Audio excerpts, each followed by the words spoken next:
பிரியமான கர்த்தருடைய பிள்ளைகளை பொழுதும் இவஞ்சல் இந்த ப்ரோக்ராமின் மூலமாக உங்களை சந்திப்பதில் நான் மகிழ்ச்சி அடைகிறேன். இன்றைக்கும் கூட ரெஃப்யூஜ் யார் நமது அடைக்கலம் என்ன என்பதை பற்றி வேதத்தின் வாயிலாக நாம் தியானிக்க இருக்கிறோம். நாம் தியானிப்போமா?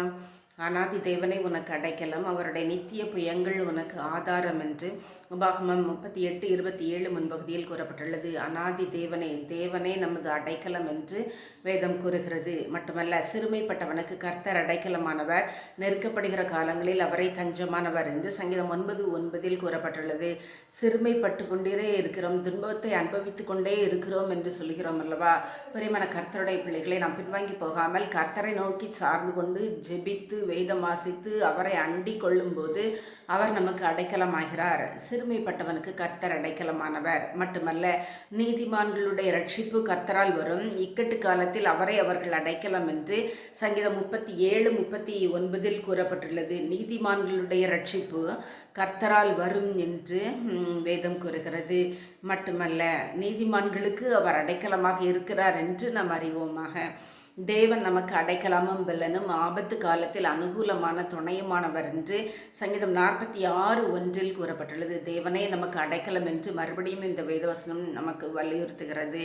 மட்டுமல்ல, எனக்கு அடைக்கலமாக இருக்கிற உன்னதமான கர்த்தரை உனக்கு தாபாரமாக கொண்டாய், ஆகையால் பொல்லாப்பு உனக்கு நேரிடாது, வாதை உன் கூடாரத்தை அணுகாது என்று சங்கீதம் 91:9-10 கூறப்பட்டுள்ளது. எனக்கு அடைக்கலமாக இருக்கிற அப்பா, நம்முடைய அப்பா ஊழியக்காரர்களுக்கும் தேவனை நோக்கி கூப்பிடுகிறவர்களுக்கும் அடைக்கலமாக இருக்கிறார். அவரை நாம் புகலிடமாக்கி கொண்டால் பொல்லாப்பு நமக்கு நேரிடாது, வாதை நம்முடைய கூடாரத்தை அணுகாது என்று நாம் அறிகிறோம். எனவே பிரியமானவர்களே, பொல்லாப்பும் வாதையும் நம்மை நெருங்காதபடிக்கு நாம் கர்த்தரை அடைக்கலமாக்கி கொள்ள வேண்டும் என்று இந்த வசனம் நம்மை வலியுறுத்துகிறது. நாம் ஜெபிப்போமா? அன்புள்ள பரமபிதாவாகிய கர்த்தாவே, எங்களோடு கூட இருக்கிறபடியால் உம்மை நன்றியோடு உம்மை துதிக்கிறோம், ஸ்தோத்தரிக்கிறோம் தகப்பனே. நீர் எங்களுக்கு அடைக்கலமாக இருக்கிறீர் சுவாமி. உம்மை நன்றியோடு உம்மை துதிக்கிறோம், ஸ்தோத்தரிக்கிறோம் தகப்பனே.